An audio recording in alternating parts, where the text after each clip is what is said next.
まずは行くと。で、日本語で話しかけてください。あとは当たり前に英語で喋れると思ってると 100% 友達できない。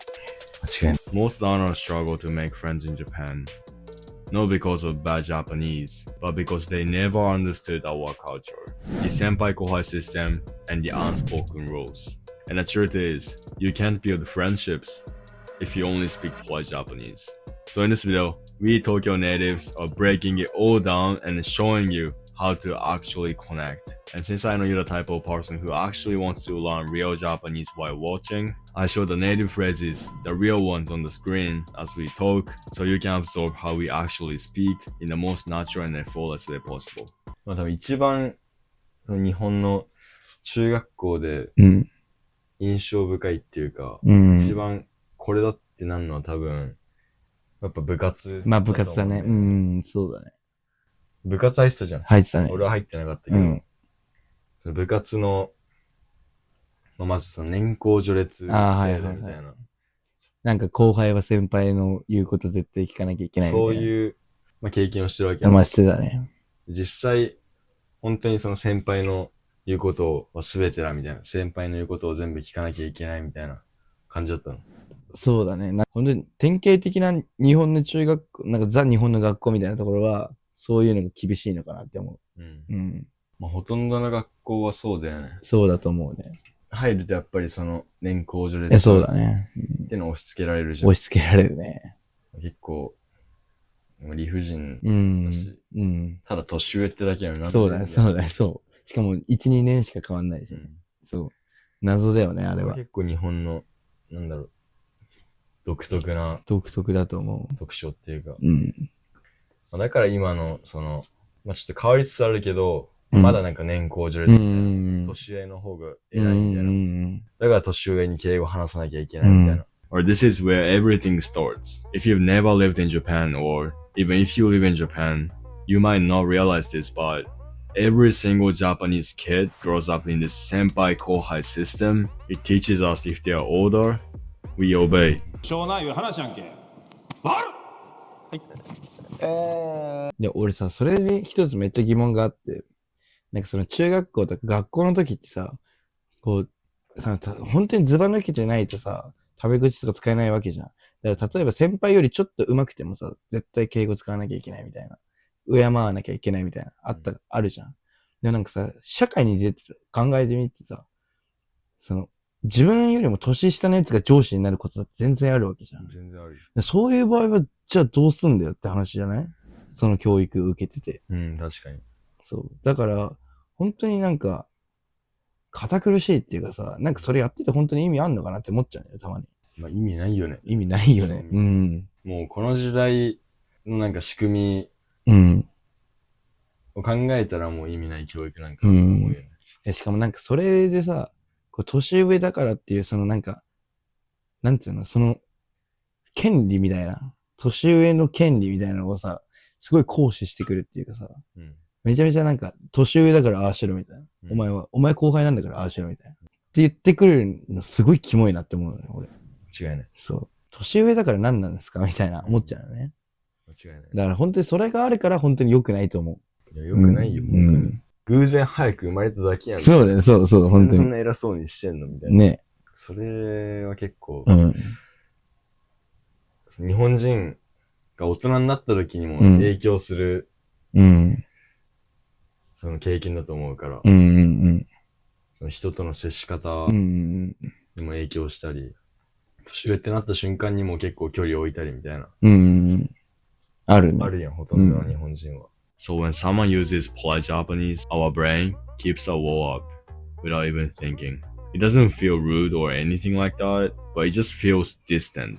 Our brain goes, oh, this person isn't part of my circle. And that's one of the biggest reasons why learners can't connect, even if their grammar is perfect. 逆に、リンは中学校でどう感じてたの？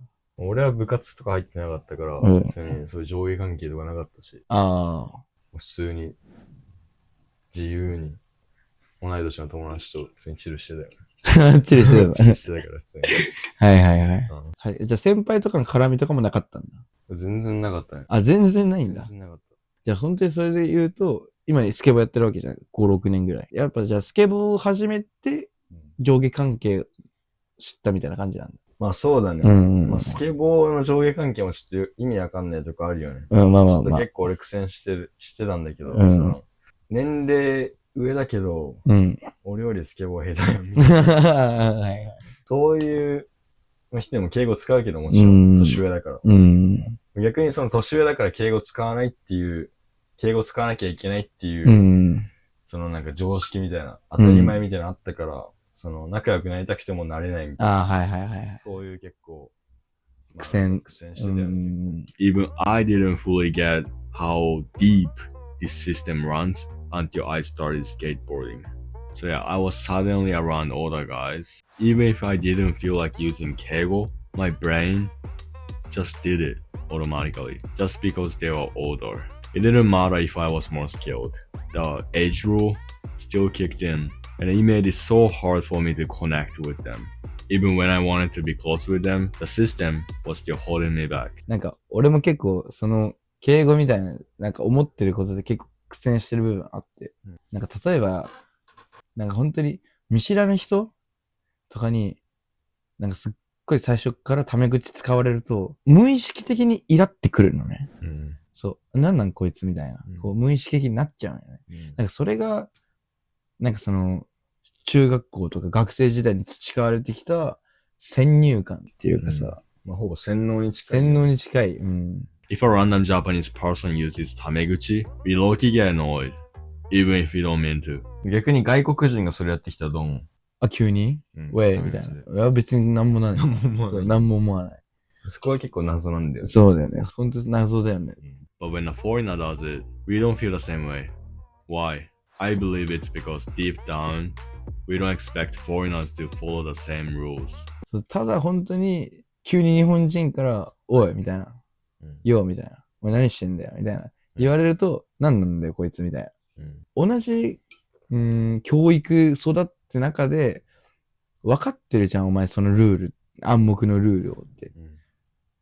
なのに、それで使ってくるのがうざい。なのか、本当に無意識的に、そういう教育を受けたから、イラってくるのかっていう。そこがすごい謎、俺的には。まあ教育だと思うけどね。俺ら育ってきてるやん。まあまあそうだね。それが自然に初対面だったら、俺が年上かも、年下かもわかんないから、とりあえず敬語っていう。敬語、そう。そういう当たり前になってんよ、それが。友達の作り方。ここ言っちゃ難しいと思う。友達の作り方って結構。外国人が、一人で日本に来ました。友達誰もいません。どうやって友達作るまず。どこ行く？俺だったら渋谷かな。渋谷だよね。やっぱ渋谷だよね。やっぱり渋谷なんだよ。そう、渋谷かな。渋谷はさ、やっぱりみんな出会い求めてんじゃん。結構。みんなオープンじゃん。結局渋谷になっちゃうんだよね。そう。なんかそれこそ俺も外人の友達何人かいるけど、なんか、ほんと一人の例あげると、東京でモデルの仕事があって、1ヶ月ぐらい来てた子だったんだけど、それこそ俺がチャリでバーってなってたら、よーみたいな感じで話しかけてきて、そしたらなんか、俺今来てて、俺 BMX やってるんだけど、BMX 俺ももともとやっててみたいな。お前めっちゃイケてるじゃんみたいな感じで話しかけられて、で、そっから仲良くなったわけ。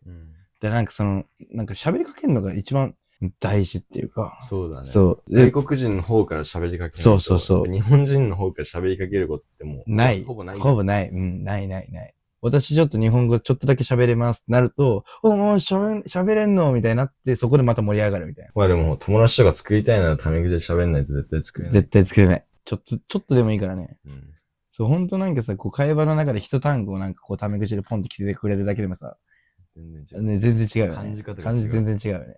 もう俺らの感覚に刷り込まれてるからさ、敬語、タメ口の感じ方みたいな。でタメ口ちょっと喋られるだけで、この人、そんな堅苦しくない人なんだろうみたいな。潜在的な、もう無意識レベルで感じちゃうことだから、タメ口を喋るのはマジ大事だと思う。そうだね。敬語だけで喋り続けてやっぱり厳しい。だよね。まあだからとりあえず、タメ口。そうだね。学ぼうよみたいな。まあそれが一番近道じゃない友達。そうだね、そうだね。それができるとできないだと全然違うと思う。友達作るってな。最初の壁を破ることになるんだ。If you can use casual Japanese naturally, people instantly feel closer to you. That's the cheat code. If you only speak polite Japanese, textbook Japanese, it's impossible to make friends. People want to open up. So I need you to speak like a human. And that's exactly what we are doing in Simon Community. And I help you master the kind of Japanese that actually let you connect with Japanese people on a human level. So if you're serious about connecting with Japanese people, making friends, maybe even dating in Japan, that's the place where you belong. なんかさ、海外の人でさ、日本に来てなんかもう当たり前のようにさ、英語通じるでしょみたいな感じでさ、話しかけてくる人いるやん。あ、いるね、いるね。それどう思う？あれ、結構困るね。困るよ。うん、困る。イラッとは来ないけど、困惑みたいな。みたいな。そう。なんで説明しようかな、みたいな。日本語喋れなくてもいいからさ、こう、せめて翻訳とかで、ちょっと調べて、こう出すとか、すいませんぐらい言うとか、それぐらいした方がいいと思う。でも、あたかもエクスキューズみたいにわーって喋られると、わかんない、こっちも、みたいな。そうそうそう。俺らって、90% くらいは多分英語喋れない。喋れないね。そういう状況の中で、なんか英語を喋るのが当たり前でしょみたいな。風に来られるとちょっと日本人困惑するっていうか。困惑するね。あとさ、確かに外国は結構喋りかけるっていうのが普通じゃん、フレンドに。なんかこう道端歩いても喋りかけるみたいな。でも日本は全くないやん、正直。全くない。そう、東京は特に全くないから。全くないよ。だから、それもあると思う。それプラスで英語で来られると、もう英語が瞬時にパッて出てくるわけないのよ。だから、ほんで最初一言は日本語ですいませんぐらい言った方がいい。絶対。And here's something most foreigners don't realize. Yes, we all study English in school, but only like 10% of us speak English. But only because we are scared. We are shy. But when you speak even a little bit of Japanese, especially the casual language, the wall disappears. The pressure disappears for us. ほとんどの日本人は、英語喋られた時に拒否反応みたいな。出る。ノーイングリッシュみたいな。出るね。絶対。だから、せめてすいません。多分その一言で多分変わるね。変わるんよ、全部が。変わる。それが逆だったらさ、普通にやばいじゃん。俺らがさ、アメリカ行って、日本語で急に喋りかけたらね。スタバ行って、すいません。抹茶フラペチーノ。普通に考えたらもう。無理でしょ？無理だから。歴史がね、外国とは全く違うから、正直。日本はもう鎖国してたから、まず。こう外の世界を知ろうとしてなかったから、もう拒否反応を起こすのもそれが当たり前なのよ。日本人にとっては。だって、外国の人とコンタクト取るっていうのをしたくないっていう考えだったんだから、昔から。だから、当たり前のように英語できるって思わない方がいい。絶対。あとは当たり前に英語で喋れると思ってると、100% 友達できない。間違いない。間違いないよね。100% 友達できない。友達作りたいなら、まず日本語から喋る。そう、喋ろう。頑張って喋ろう。日本語のスキルが上がる分、多分、つながりもマジで広がる。世界がマジで変わると思う。変わると思う。それが一番の友達の作り方だね。そうだね。日本語ちょっと学ぶ。そう。日本語と日本のルーツ。ちょっと学んでみたいな。それだけで、日本人からしたらさ、この人、ちゃんと俺らのカルチャー、リスペクトしてるんだな。そう、わかる。近寄りやすくなるじゃん。なるね。逆に、お前の国のカルチャー教えてよ、みたいな。なるね。そういう感じなのみたいな。なるね。そう。だから、簡潔に言うと、まずは渋谷に行くと。まずは渋谷に行って、で、日本語で話しかけて、で、そこから話しかけた日本人と、インスタ交換するなり、なんかSNS 交換するなり、必ず動く。この3つさえやっとけば、絶対友達できるから。間違いない。正直。なんか、日本語使うのが最初ちょっと怖いなとか、なんか心配だなって思う人は、もう酔っ払いに話しかけてください。本当に。酔っ払いなんで怖くないから。そう、怖くない。だから毎日、夜、渋谷とか行ってみ。酔っ払いしかいないから、もう。間違いない。練習台として酔っ払いを使って、で慣れてきたら、本当に友達になりたい人。そう。話しかけてみたい。そう、とかもう連絡するとかね。もうでも正直さ、日本語ちょっと喋れるってこっちも分かってればさ、英語で喋りかけられても、なんか DM とか来てもさ、全然、拒否反応ないからさ、いいよ、行こうよ、行こうよ、みたいになるよね。そつながりは深まるよね。う。うん。英語だけしか喋れない人より。そう。So yeah, making friends in Japan isn't just about speaking Japanese. It's about understanding how we grew up. Senpai, kohai, politeness, it's all baked into our brain. But once you get it, once you start speaking just a little bit more casually, you start to feel the wall disappears. And if you're serious about learning this kind of real Japanese, not stiff, robotic, textbook phrases we don't even use, but a kind of Japanese that build relationships in Japan, join my community. We break down native phrases and speech patterns like you saw in this video every week. You also get shadowing practice, quiz, feedback, group calls, and I help you master the kind of Japanese that actually let you connect with Japanese people on a human level. So if you're serious about connecting with Japanese people, making friends, maybe even dating in Japan, that's the place where you belong. And we've already got 70 learners inside. Everyone is on the same path, and we are here to support each other and level up together. And if you're really serious and want a good life in Japan, you already know what to do. Most people give up because they feel isolated, but once you learn the right way, you never feel alone in Japan again. You're on the right path. Let's keep leveling up, and I'll see you in the next one. お疲れ。